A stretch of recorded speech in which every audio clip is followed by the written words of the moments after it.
Hello guys, welcome to our மண்டபத்தோட சேனல். இன்னைக்கு நம்ம பார்க்க போற மூவியோட நேம் சலார் படத்தை பற்றி தான் பார்க்க போறோம். ரொம்ப நாள் ஆச்சு வீடியோ பண்ணி. அதுக்கான ரீசன் வந்து சந்திரபாய் லவ் மேரேஜ் பண்ணாப்ல. அண்ணனுக்கு தான் மேரேஜ் ஆச்சு, எனக்கு இல்லை. சும்மா மாற்றி சொல்லக்கூடாது. அக்கா அந்த ப்ராப்பர்ட்டியை போடுங்க, அப்போ தான் நம்புவாங்க.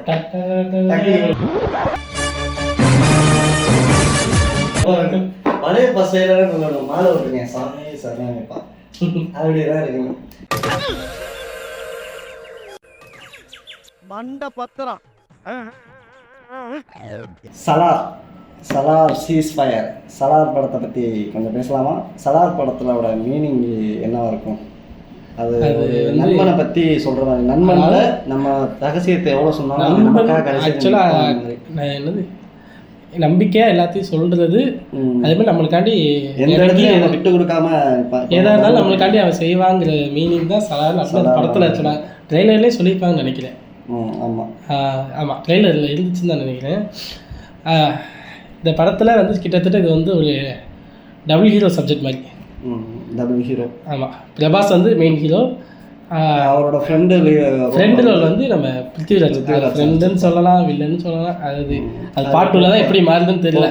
அதெல்லாம் தெரியும். அது பார்ட் 2 எப்படி மாறுதுன்னு. இப்போ ஃபர்ஸ்ட்ல இப்போ வந்து ஃப்ரெண்டாக தான் இருக்காரு. இப்போதைக்கு ஃப்ரெண்டாக தான் இருக்காரு. இந்த படத்தோட ஒன்லைன் ஸ்டோரி வந்து இது ஒரு தனி உலகம். இவங்க ஒரு தனி வேற்றுக்கிற வாசிகள் மாதிரி தனியாக வாழ்கிறாங்க. அது ஒரு தனி சிட்டி இருக்குது. ஒரு சிட்டி கான்சாராங்கிற ஒரு சிட்டியில இருந்து உங்க 2 பேரும் மீட் பண்ண ஒரு வித்தியாசமான ஒரு சிட்டி. அது இல்லீகல் பிஸ்னஸ் பண்ணுற ஒரு சிட்டியாக இருக்குது. அதில் 2 க்ளோஸ் ஃப்ரெண்ட்ஸ் இருக்காங்க. ஒரு ரீசன்காண்டி அதுலேருந்து பிரபாஸ் வந்து வெளியே வந்துடுறார் சின்ன வயசுலேயே. வந்துட்டு அதுக்கப்புறம் அங்கே பிருத்திவிராஜ் வந்து அந்த சிம்மாசனம் வேணும்னு சொல்லி அப்போது ஒரு ஹெல்ப்புக்கு வந்து பிரபாஸை கொடுவோம். திரும்ப பிரபாஸ் வந்து உள்ளே வராரு. சிம்மாராஜுக்கு ஒரு பிரச்சனைனா அந்த இடத்துல வந்து தேவா வந்து நிப்பாந்துருது. அவருக்கு நல்ல மைண்ட் செட். தேவா தளபதி படத்தை இது பண்ணி எடுத்திருக்காங்க. அதனால அவரை போய் வேற வழி இல்லாமல் கூப்பிட்டுருக்காரு. ஏன்னா அந்த சைடு அவருக்கு நிற்க எந்த ஆர்மியும் கிடையாது. ஆனால் வில்லன் சைடு நிறைய ஆர்மி இருந்தாங்க. ஓகே, அதனால அவர் கூட்டிட்டு அப்போது திரும்ப 2 பேரும் உள்ளே வந்து சிம்மாசனத்தில் பிடிச்சாங்களா, அடுத்து என்ன ஆச்சு, இதுதான் ஆக்சுவல் கதை. இதுதான் உள்ள ஒரு ப்ராசஸ் கதையாக போயிட்டு இருக்கும். ஆனால் இந்த கதையை எப்போ இருக்குன்னா செகண்ட் ஹாஃபில் தான் கதையே இருக்கும். ஃபர்ஸ்ட் ஹாஃபில் வந்து ஏதோ பிரச்சனைனால பிரபாஸ் வெளியூரில் இருக்கார், அவ்வளோதான். அது அப்படியே ஒரு மாதிரி என்ன ஏன் எதனாலும் சொல்லிட்டு அது ஒரு ஃபைட்டு இதெல்லாம் ஓடும். இப்படி போய் இன்ட்ரோலுக்கு அப்புறம் தான் கதைன்னு ஒன்று உள்ளே வரும். அப்போ தான் டீட்டெயிலாக சொல்லி அந்த மாதிரி நடந்திருக்கு. சொல்ல போனால் பாதி கதை தான் வந்திருக்கும். மீதி கதை பார்ட் 2. பார்ட் 1லேயே எனக்கு இன்னும் டீட்டெயிலாக கொடுத்துருக்கலாம்னு ஒரு ஃபீல். அடுத்து இந்த படத்தோட டேரக்டர் கேஜிஎஃப் டீம் அப்படியே சொல்லலாம். டேரக்ட் எல்லாமே மியூசிக்காக இருக்கட்டும், சிஜி ஒர்க்காக இருக்கட்டும், எல்லாமே அப்படியே காப்பி டு பேஸ்ட் தான். ஆமாம், அப்படியே அங்கே என்ன எனக்கு செட்டே ஒரு சில செட்டு கேஜிஎஃப் செட்டு மாதிரி தான் எனக்கு ஃபீல் ஆச்சு. அதில் போட்ட இது அப்படியே சிஜி ஒர்க் பண்ணியிருக்காங்க. அதோட செட்டு அப்படியே எல்லாமே இதில் வந்து அப்டேட் பண்ணிட்டாங்க. கொஞ்சம் பெரிய சிட்டியாகவே காட்டியிருக்காங்க. ஆமாம், அதில் ஒரு கிராமம் மாதிரி காட்டியிருப்பாங்க. இதில் ஒரு பெரிய சிட்டியாகவே ஒரு ஆள் கட்டி அமெரிக்கா சிட்டியாகவே பீட் பண்ணுற அளவுக்கு வச்சுருப்பாங்க. அந்த பில்டிங்ஸு அந்த இதெல்லாம் வந்து கிட்டத்தட்ட அப்படியே தூக்கிட்டு வந்து வச்சு அதை இன்னும் கொஞ்சம் டெவலப் பண்ணியிருப்பாங்க. அந்த மாதிரி தான் ஒரு சில இடம்லாம் இருந்துச்சு. அதை தாண்டி ஒரு பெரிய சிட்டி வச்சுருந்தாங்க. அமெரிக்காவே பீட் பண்ணி அந்தளவுக்கு ஒரு பெரிய சிட்டி. கேஜிஎஃப்ல கோல்டை ரெஃபர் பண்ணாங்கன்னா இதில் என்ன ரெஃபர் பண்ணியிருக்காங்க? இதில் வந்து பீரங்கி ஒரு கூட எல்லாமே இங்கே இல்லீகல் வேலை ஃபுல்லாக நடக்கும். ஆமாம், இதில் வந்து கேரக்டர்ஸ்ன்னு சொன்னோன்னா பிரபாஸ், அதுக்கு பிருத்திவிராஜ், ஸ்ருதிஹாசன், எக்கச்சக்கமான பேர் நடிச்சிருக்காங்க. இதில் கேஜிஎஃப்ல எப்படி அதிகமாக பேன் மூவி மாதிரி அவ்வளோ பேர் நடிச்சிருந்தாங்களோ அந்த மாதிரி இதுலையும் அதிகமாக தான் நடிச்சிருக்காங்க. கொஞ்சம் கேம் ஆஃப் த்ரோன்னு சொல்லி ஒரு வெப் சீரிஸ் இருக்கும். அது பார்த்தவங்க வந்து நோட் பண்ணியிருப்பாங்கன்னு நினைக்கிறேன். ஒரு கேரக்டர் அதாவது மெயின் கேரக்டருக்கு மட்டும் மெயின் ரோல் இருக்காது. எல்லா கேரக்டருக்கும் அந்த சமமாக இருக்கும். அதில் வந்து ஒரு கேரக்டர் எடுத்தோம்னா அந்த இது வந்து சேரவே சேராது அந்த கதையில். அந்த மாதிரி தான் இதுலேயும் வந்து எல்லாத்துக்கும் ஒரு கரெக்டான ரோல் இருக்கும். அதை வந்து ஈக்குவல் பண்ணி கொடுத்துருப்பாங்க. அந்த இது நல்லா பண்ணியிருப்பாரு.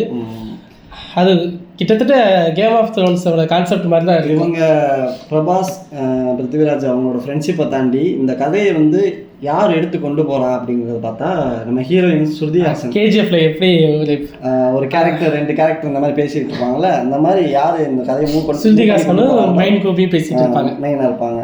அதுவுமே இன்டர்வல் கப்பர் தான், கதையே வந்து இன்டர்வல் கப்பர் தான். அதுக்கு முன்னாடி எல்லாம் கொஞ்சம் லாகா போயிட்டு இருக்கும், அந்த பில்டப்பாக ஏற்றி கொண்டு போயிட்டு இருப்பாங்க கதையை. பில்டப் அதை பற்றி பேசுவோம், அதுதான் ரொம்ப ஒரு பெரிய கடைசியாக பேசுவோம். இப்போ கொஞ்சம் படத்தோட தான் பாசிட்டிவ் வாசி பேசுவோம். ஓகே, அது ஒரு ஆனால் அந்த சிஜி ஒர்க் கேஜிஎஃப்ல எவ்வளோ நல்லா பண்ணியிருந்தாங்களோ இதுலேயும் அது நல்லா பண்ணியிருந்தாங்க.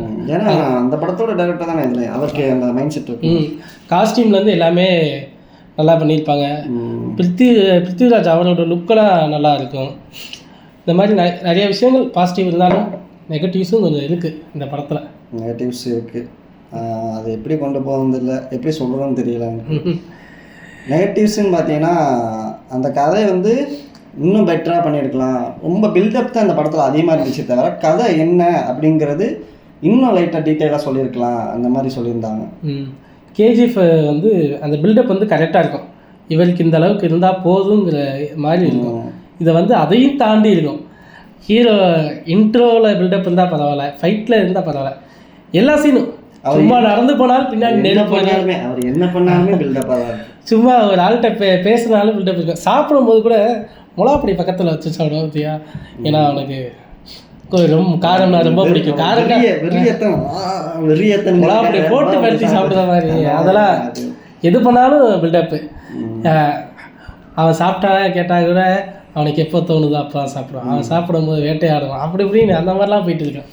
ஹீரோ அதிகமாக இதில் பேசியிருக்கே மாட்டாப்ல, அதான் ஹைலைட். ஹீரோ பேசிக்க மாட்டாங்க, ஹீரோ பற்றி நிறைய பேர் பேசியிருப்பாங்க. ஆமாம், ஹீரோ பற்றி நிறைய பேர் பேசியிருப்பாங்க, அப்படி இவன் இப்படி அந்த மாதிரி பேசியிருப்பாங்க.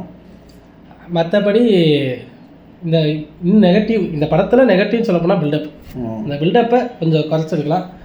கேஜிஎஃப் டீம் தான் அப்படியே ஒர்க் பண்ணதுனால கிட்டத்தட்ட கேஜிஎஃப்பை கம்பேர் பண்ணி தான் அந்த படத்தையே பார்த்தாங்க. கேஜிஎஃப்பை கம்பேர் பண்ணும்போது மியூசிக் வந்து எனக்கு அது அவ்வளோ அந்த அளவுக்கு இல்லைன்னு ஃபீல் ஆகுது. மியூசிக் என்ன மூணு படம் ஆச்சு, சாரி மியூசிக் என்ன 3 சாங் இருந்துச்சு, அதுவும் அந்த அளவுக்கு பெருசாக 2 அது கட்டத்தில், ஆனால் கேட்குற அளவுக்கு இல்லை, அதனால் அதை நோட் பண்ணல. ஏன்டா இந்த இடத்துல இந்த பாட்டு வருதுங்கிற மாதிரி ஒரு இதாக இருந்துச்சு. ஆனால் கேஜிஎஃப்ல பார்த்தீங்கன்னா அந்த பாட்டு தான் ஹைலைட். ஆமாம், பாட்டு அப்படியே அம்மாக்கு என்ன பாட்டே பில்டப்பாக இருக்கு. அதில் பில்டப்லாம் அந்த அளவுக்கு தெரியாதுல்ல, வருவாங்க அந்த மாதிரி சாங். ஹீரோக்குன்னா ஹீரோக்கு தனியாக, அம்மாக்குன்னா அம்மாக்கு தனியாக. இதுலேயும் அம்மா கேரக்டர் இருக்கு. ஆனால் அம்மா கேரக்டர், அதாவது கிட்டத்தட்ட கேஜிஎஃப்ல வந்து அந்த கேஜிஎஃப் படத்தில் என்னென்ன சக்ஸஸ்ன்னு இருந்துச்சோ அந்த சக்ஸஸ் எல்லாம் இதில் கொண்டு வந்துருங்கிறதுக்காண்டி ஓகே அம்மா கேரக்டர் அதில் கரெக்டாக இருந்துச்சு, அப்போ இதில் அம்மா கேரக்டர், அதில் பில்டப் கரெக்டாக இருந்துச்சு, இதுலேயும் பில்டப்பு, ஃபைட் சீன்ஸ் ஹிட் ஆச்சு, அதனால இது அம்மாவுக்கு அதிக இது இல்லை, அதிக அதில் வந்து அம்மா இறந்துருப்பாங்க, அதனால கரெக்டாக இருந்துச்சு. இதில் வந்து இருந்துமே ஒன்றும் பிரச்சனை இல்லை, அது ரொம்ப அம்மாக்கே ரொம்ப பில்டப் கொடுத்த மாதிரி இருந்துச்சு. அம்மாட்ட போனால் மட்டும்தான் காப்பாற்ற முடியும். எப்படி கட்டிப்பாங்கன்னா ஸ்டார்டிங்கில் ஒரு ஹிட்லர் மாதிரி கட்டியிருப்பாங்க, நீ இரு அப்படின்னு ஒரு அதற்ற கேரக்டர். ஸ்கூல் டீச்சர்லாம் ஹிட்லர் மாதிரி. எனக்கு அந்த அம்மா கேரக்டரே இதில் பெரிய லெவலில் தேவைப்பட்டிருக்காதுன்னு எனக்கு ஃபீல் ஆச்சு. இல்லாட்டி அவங்கள வந்து சும்மா நார்மலாக வச்சுருக்கலாம், அந்த ஒரு கேரக்டர் எனக்கு பிடிச்சிச்சு. இதில் எல்லாரோட கேரக்டருக்கும் சரியான பங்களிப்பு இருந்துச்சு, உண்மைக்குமே சூப்பராகவே நடிச்சிருந்தாங்க. கிட்டத்தட்ட அந்த கேம் ஆஃப் த்ரோன் கான்செப்ட் தான். அது என்ன சொல்லணும்னா அந்த ஒரு ராஜமாதா கேரக்டரில் நடிச்சிருப்பாங்கல்ல, வில்லி ராஜா இல்லை, அது அந்த மாதிரி ஒரு அந்த மாதிரி ஒரு ரோல் பண்ணியிருப்பாங்க. அந்த திமிரு நடிச்சிருப்பாங்க, திமிரு படத்தில் நடிச்ச ஏல இசுக்கு அப்படின்னு சொல்ல ஒரு கேரக்டர் இருப்பாங்க. அந்த கேரக்டர் வந்து இதில் கொஞ்சம் நல்லா ஹைலைட்டாக நடிச்சிருப்பாங்க. ரெண்டுக்கும் நல்லா சிங்க் ஆகுதுன்னு, அதுலேயும் வில்லி இதுலேயும் வில்லி நல்லாவே ரெண்டுமே கான்செப்டில் கட்டியிருந்தாங்க. இந்த படம் ஒரு பில்டப்பு கடைசியில் பில்டப்புக்காண்டி உள்ள ஒரு படமாக மாறிடுச்சு, கதைக்காண்டி ஒரு படமாக இல்லை. 90% வந்து இதில் பில்டப் தான் இருக்குது, கதை வந்து ஒரு 10% ஆகுது. ஆனால் இன்னும் டீட்டெயிலான கதை வந்து ஆனால் இது வரும்னு நான் நம்புகிறோம். ஆனால் இது நல்ல கதை, நல்லா கிளைமேக்ஸ்லாம் யோசிக்காத மாதிரி நல்லா வச்சுருப்பாங்க. ஒரு சில டைலாக்குமே வந்து ரொம்ப பில்டப்பாக இருந்துச்சு. கேஜிஎஃப்ல வந்து அந்த டைலாக்லாம் நம்ம இன்னும் வரை ஸ்டேட்டஸ் வைப்போம்.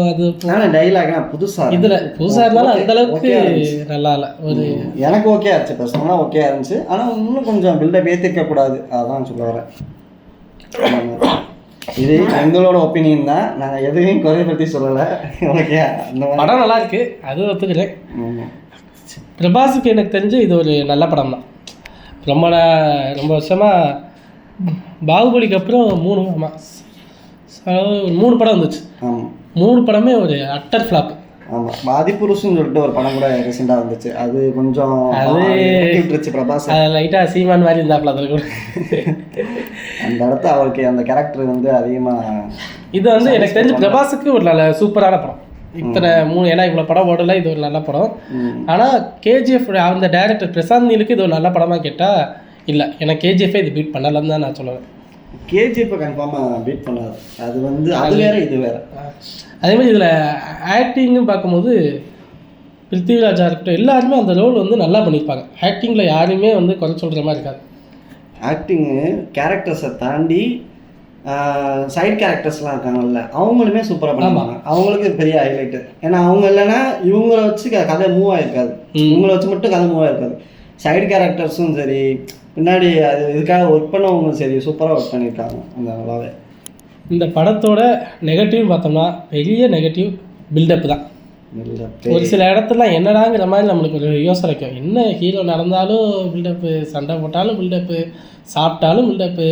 அதாவது ஒரு படம் இதில் இது அந்த ஒரு பொண்ணை கூட்டிகிட்டு போயிட்டு இந்த சீனில் வந்து பொண்ணை கூட்டிகிட்டு போயிட்டு இந்த மாதிரி தப்பாக பார்க்கையில் ஹீரோ அதை தட்டி கேட்க வராரு. அந்த இடத்துல ஒரு எமோஷ்னலாக சொல்கிறது கூட கொஞ்சம் பில்டப்பாக தோணுது நமக்கு. ஓகே, அந்த சீன்ஸ் வந்து சூப்பராக இருந்துச்சு. அதில் வந்து ஒரு அதுதான் நடக்கணும். அந்த ஸ்பாட்டில் இந்த மாதிரி ஹீரோ தட்டி கேட்கணுங்கிற ஒரு கான்செப்ட் இருக்குல்ல. இல்லை, அது வந்து அந்த ஃபைட்டு முடியிற டயத்தில் பிரபாஸ் பின்னாடி ஒரு கத்தி இதெல்லாம் அப்படி வந்து நிற்கும். அது பில்டப்பான சீன் தான், ஆனால் அது சூப்பராக இருந்துச்சு. அந்த சீன் வந்து அந்த சீன் அந்த பத்திரகாளி எல்லாத்தையும் வெட்டி கொண்ட பிறகு பத்திரகாளி சீன் வரும். அதை நீங்கள் பாருங்கள், நோட் பண்ணி தேட்டரில் போய் பாருங்கள். அது எனக்கு அப்படியே ஒரு கூஸ் பம்ப்ஸ் அந்த இடத்துல வந்து சார் இவ்வளோ சூப்பராக இருந்துச்சு. அப்படி அதுக்கப்புறம் இருமலா தண்ணி இல்லை இல்லை இல்லை அடுத்து ஃபைட்ஸ் படத்தில் ஃபைட்டு பற்றி அக்கா சொன்னாங்க. ஸ்டார்டிங்லேருந்து எண்டு வரை ஃபைட்டு தான் இருக்கும். அது இதில் இன்னொன்று என்ன கொடுமைன்னா, கேஜிஎஃப்பில் வந்து ஒரு கேஜிஎஃப்மே ஃபைட்டு இருக்கும், ஹீரோ நிறைய பேர் அடிக்கிற மாதிரி இருக்கும். இதை வந்து அதை தாண்டி ஆமாம், ஏன்னா கத்தி எல்லாமே யூஸ் பண்ணியிருப்பாங்க. இதில் கையால் அடித்தாலுமே நம்ம சீன்னு சொல்லுவோம். இதே கத்தி இதெல்லாம் வந்து ஒரு புல்லட் கூட நம்ம பிரபாஸ் மேலே படாது, ஒரு கீரல் கூட வாங்க மாட்டாருண்ணே. இல்லை இதில் அதில் இன்னொரு ஒரு பெரிய இது பிளாக் ஹோல் மாதிரி என்ன ஃபீல் பண்ணுறோம்னா, இது ஒரு பெரிய சிட்டி. இதில் ஆக்சுவலாக கன்று இந்த மாதிரி ரெடி பண்ணுறது தான் இந்த சிட்டிங்கிற மாதிரியே ஒரு பிம்பத்தை காட்டுவாங்க. அவ்வளோ கன்ஸ் இருக்கும். ஆனால் பிரபாஸோட ஃபைட் பண்ணும்போது மட்டும் யார்ட்டையும் கன்று இருக்காது. எல்லார்ட்டையும் பார்த்தோம்னா கத்தி வச்சு சண்டை போட்டுட்டு இருப்பாங்க. இருந்தும் அது யூஸ் ஆகாத மாதிரி தான். ஏன்னா அவங்க யாரும் யூஸ் பண்ண மாட்டாங்க. எல்லாமே அவன் கத்தி வச்சிருக்கேன், நானும் கத்தி வச்சிருக்கேன். அதை அப்படி கான்செப்ட் தான் கொண்டு போயிட்டாங்க. இல்லை ஒரு இடத்துலலாம் இந்த ஜட்ஜ்மெண்ட் இது மாதிரி இருக்கும். அப்போ வந்து பிரபாஸ் தலையெட்டுற ஒரு சீன் இருக்கு தெரியுமா? இதுலேயும் பாகுபலியும் தலையெட்டுற சீன், இதுலேயும் தலையெட்டுற சீன். இதில் தலையெட்டு அதுக்கு அந்த இது சூப்பராக செட் ஆகிடுச்சு. அதனால் அது இதுலேயும் கொண்டு வந்துட்டாங்க. அந்த தலையெட்டுற சீனில் வந்து சுற்றி ஆர்மி இருக்கும். ஆர்மி எல்லாத்தையுமே கன்று இருக்கும், ஆனால் கன்று யூஸ் பண்ணல. அங்கே எங்கே அவர் கத்தி வீசுறதுக்குள்ள லோட் பண்ணுறதுக்கே ஒரு டைம் எடுக்குது. அந்த மாதிரி கொண்டு போகிறாங்க. ஆமாம், அது டக்குன்னு அவ்வளோ ப்ரிப்பேரான ஆர்மியை வந்து லோட் பண்ணுறதுக்கு அவ்வளோ இது. இதில் வந்து ஒரு பெரிய ஆர்மி எதிர்க்கிற மாதிரி தான் பிரபாஸ் வருவார். சிங்கிளாக வரும்போது அதுக்கான ஒரு பிளான் இருக்காது. ஆமாம், எந்த முன்னேற்பாடும் இல்லாமல் ஒரு கேஜிஎஃப்ல பார்த்தோம்னா அடி வாங்கவும் செய்வார், அதுக்குன்னு ஒரு பிளானோட வருவார். எல்லாம் பர்ஃபெக்டாக இருந்துச்சு, ஓரளவுக்கு அதை ஏற்றுக்கிற மாதிரி. வந்து ஒரு அடி கூட வாங்காமல் எப்படி தான் அதில் வந்து ஒரு பிளானே இருக்காது. ஒரு 100 பேர் இருக்காங்கன்னா இவர்கிட்ட ஒரு பிளான் இருக்காது. ஒரு பாட்டு விறுவிறு உள்ளே போவார், சரசரன்னு எல்லாரையும் வெட்டிடுவார், வெட்டி சீச்சிட்டு அவர் பாட்டுக்கு வெளியில் வந்துடுவார். அதுபோது ரொம்ப அதான் பில்டப்பும் தாண்டி லாஜிக் நிறைய ஏற்றிருப்பாங்க. உண்மைக்குமே அதோட ஹைப்பு எனக்கு தேவையில்லைன்னு ஃபீல் ஆகுது. தேவையில்லாத அந்த பில்டப். அவ்வளோ வில்லன்கள், பவர்ஃபுல்லான வில்லன்கள் இருக்கிறப்ப ஒரு அடியாவது வாங்கியிருக்கலாம். ஏன் அது மட்டும் எங்களுக்கு தெரிஞ்சிருச்சு. எந்த இடத்துல தலையை வெட்டும் போது அந்த டயத்தில் வைக்கப்பாடில் விடுங்க விடுங்க விடுங்கன்னு அந்த இதை ரெஜிஸ்டர் பண்ண வேணாம். இந்த இடத்துல அது அப்படியே ஃப்ளோலையே போயிடுவோம் நம்ம. ஓகேங்களா? இதில் என்னென்னா, நான் ஸ்டார்டிங்கில் சொன்ன மாதிரி இவங்க வந்து ஒரு தனி உலகத்தில் வாழ்கிறாங்க. அது வந்து இந்தியாவில் ஒரு இந்தியா கண்ட்ரியோடு சேர்ந்த இன்னொரு ஒரு பெரிய கண்ட்ரி. அதில் பல ஸ்டேட் இருக்குது, அதில் பல லீடர்ஸ் இருக்காங்க, அதில் ஓட்டிங்ஸ் இதெல்லாம் எக்கச்சக்கமான விஷயங்கள் இருக்குது. அந்த கான்சாராங்கிற தலைவர் பதவிக்கு ஒரு பெரிய வில்லத்தனமே நடக்குது.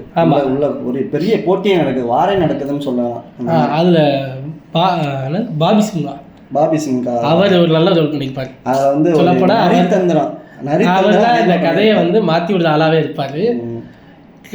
கிளைமேக்ஸில் பிருத்திவிராஜுக்காண்டி எல்லாத்தையும் பண்ணுற மாதிரி இருந்தாலுமே அந்த கிளைமேக்ஸில் டோட்டலாக பிரபாஸ் சைடு எல்லாரும் திரும்புகிற மாதிரி ஒரு ட்விஸ்ட் இருந்துச்சு. அது நல்லா வச்சுருந்தாங்க. அது நல்லா ஆப்டாக இருந்துச்சு. ஆனால் அவ்வளோ பேரை கொள்வது இந்த மாதிரி இது ஒரு பிளானோட இருந்திருக்கணும். உண்மையானால அது சாத்தியமாங்கிறது இந்த ஆமாம் படத்தில் காட்டி கையில் கன்று இருந்தாலுமே ஷூட் பண்ண மாட்டேங்கிறாங்க. ஒன்று கையில் கன்று இருக்குது, ஷூட் பண்ண மாட்டேங்கிறாங்க. இல்லைனா கன்று வச்சுக்கிறாரு, பிரபாஸை பார்த்தாலும் பயந்து ஓட்டிக்கிறாரு. எனக்கு அதுதான் ரொம்ப இதாக இருந்துச்சு. கேஜிஎஃப்பை கம்பேர் பண்ணும்போது இது கேஜிஎஃப் அளவுக்கு இந்த படம் இல்லை. அந்த டேரக்டருக்கு இது அந்த அளவுக்கு இந்த படம் கிடையாது. ஆனால் பிரபாஸ்க்கு இது ஒரு ஒன் ஆஃப் த நல்ல படம் தான். பிரபாஸ்க்கு இது நல்ல ஹைப்பான படமாக இருக்குன்னு நினைக்கிறேன். இந்த அம்மா ரோல்லாம் கொஞ்சம் குறைச்சிருக்கலாம். அம்மா ரோல் வந்து கம்மியாக தான் இருக்கு. இல்லை அந்த அளவுக்கு அதில் வந்து கேஜிஎஃப்ல ஒரு நல்லா இருந்துக்கும். இதில் வந்து அந்த கேஜிஎஃப்ல முழுக்க ஒன் சைடு அவன் இதாக இருக்கட்டும், இன்னொரு சைடு வந்து ஃப்ளாஷ்பேக்கில் அம்மா பற்றி தான் ஃபுல்லாக சொல்கிறாங்க. ஆனால் இதில் அம்மா பற்றி எதுவுமே அதிகமாக இல்லை. சும்மா அம்மா வந்து இவனை கண்ட்ரோல் பண்ணுற மாதிரி இருந்துச்சுல. அதே அம்மாவோட சொல் பேச்சு கேட்டு நடக்கிற பிள்ளையா அந்த பிரபாஸ் இருந்தாப்புல. அதுக்கப்புறம் அவங்க நீ போகலாம் அப்படின்னு சொன்னோன்னே அவங்க சத்தியத்தை மீறி அப்படி போகிறாங்க, அந்த மாதிரி கட்டியிருப்பாங்க. இந்த படம் வந்து என்னை பொறுத்த வரைக்கும் பார்க்கணுன்னு கேட்டோம்னா, இந்த படம் வந்து தேட்டரில் பார்த்தா இது ஒரு கண் துடைப்பு மாதிரி இருக்கும். இந்த படம் தேட்டரில் பார்க்கும்போது என்னடா படங்கிற மாதிரி ஒரு டீமுக்கு இருக்கும். ஆனால் வெளியே வந்தோம்னா இன்னும் லாஜிக்கு நிறைய இது இடிக்குது, கேஜிஎஃப் ஃபீல் இது கொடுக்கலையேன்னு ஒரு ஃபீல் இது வெளியே வந்தோன்னே இது கொடுக்குது. இப்போ நம்ம கேஜிஎஃப்பை தேட்டரில் பார்த்தா என்ன எஃபெக்ட் இருக்குமோ அதுக்கு ஈக்குவலாக இந்த படம் இருந்துச்சு தேட்டரில் பார்க்கும்போது. ஈக்குவலாக இல்லை, ஓகே அது ஓகேவா இருந்துச்சுன்னு எனக்கு கொஞ்சம் நார்மலாக இருந்துச்சு பார்க்கும்போது. அதே நீங்கள் மொபைல் டவுன்லோட் பண்ணிங்கன்னா அந்த எஃபெக்ட்லாம் இருக்காது. ஒரு நல்ல ஒரு நல்லா போகிற மாதிரி இருக்கும். ஒரு நல்ல ஒரு மாஸ் படம், ஒரு பில்டப் படம் அந்த மாதிரி எதிர்பார்க்குறவங்களுக்கு இந்த படம் சூப்பராக இருக்கும். கதை இந்த மாதிரி விஷயம் எல்லாத்தையும் நோட் பண்ணுற ஆளுங்களுக்கு இது ஒரு ஆவரேஜ் படம் தான். மற்ற படங்களை கம்பேர் பண்ணும்போது இந்த படம் சூப்பராக, பிரபாஸுக்கு சூப்பர் படம். ஓகே, நான் அது வந்து ஒரு ரேட்டிங் கொடுக்கலாம்னா நீங்கள் எவ்வளோ கொடுப்பீங்க? ஒரு 6-7 தான். நான் இந்த ஆட ஒரு 5 கொடுத்துக்கிறேன். 7 கூட இல்லை, 6 தான் எனக்கு தெரிஞ்சு. 5 கொடுக்கலாம். எனக்கு அந்த அளவுக்கு கேஜிஎஃப் நான் ஒரு மைண்டில் தாட்டில் பண்ணிட்டேன். ஏன்னா அதே டேரக்டர் தான் இந்த கேஜிஎஃப் நீங்கள் நம்பி போனீங்கன்னா உங்களுக்கு அது ஃபுல்ஃபில் ஆகாது. ஆமாம், கண்டிப்பாக. இது ஒரு பிரபாஸ் படம்னு போனீங்கன்னா இந்த படம் ஓகே, நீங்கள் தேட்டரில் உட்காந்து பார்த்தா உங்களுக்கு கொடுத்த காசுக்கு இந்த படம் உங்களை என்டர்டைன் பண்ணும், கொண்டு போகும். ஆனால் அந்த பில்டப்னாலே இந்த படம் நாசமாகிடுச்சுன்னு தான் எனக்கு தோணுது. ஆனால் நல்லாயிருக்கும், நீங்கள் தேட்டரில் பாருங்கள். தேட்டரில் அந்த முக்கியமாக அந்த படத்தை பார்த்தீங்கன்னா கொஞ்சம் எஃபெக்ட் உங்களுக்கு பிடிக்கும். நல்லாயிருக்கும். ஆமாம், நல்லாயிருக்கும், பாருங்கள். சொல்லணும். இதோட நம்ம வீடியோ முடிச்சுக்கிறோம். ஓகே காய்ஸ், இதோட இந்த வீடியோ நாங்கள் முடிச்சுக்கிறோம். நீங்கள் கண்டிப்பாக இந்த படத்தை போய் தேட்டரில் பாருங்கள் எல்லாருமே. ஆமாம், இந்த வீடியோ உங்களுக்கு ரொம்ப பிடிச்சிருந்துச்சுன்னா லைக் பண்ணுங்கள், ஷேர் பண்ணுங்கள், கமெண்ட் பண்ணுங்கள். முக்கியமாக சேனலை வந்து சப்ஸ்கிரைப் பண்ணிடுங்க. சப்ஸ்கிரைப் பண்ணி ஒரு பெல் பட்டன் அனுப்பிச்சுட்டிங்கன்னா நாங்கள் போகிற வீடியோஸ் வந்து ரெகுலராக உங்களுக்கு வந்து ஆரம்பிச்சோம். ரெகுலராக நாங்கள் இப்போ வீடியோ கொஞ்சம் விட்டுட்டோம், இனிமேட்டு கொஞ்சம் வீடியோஸ் வர ஆரம்பித்தோம். கொஞ்சம் பார்த்து அமைக்கி விட்டுருங்க பட்டனை. நன்றி.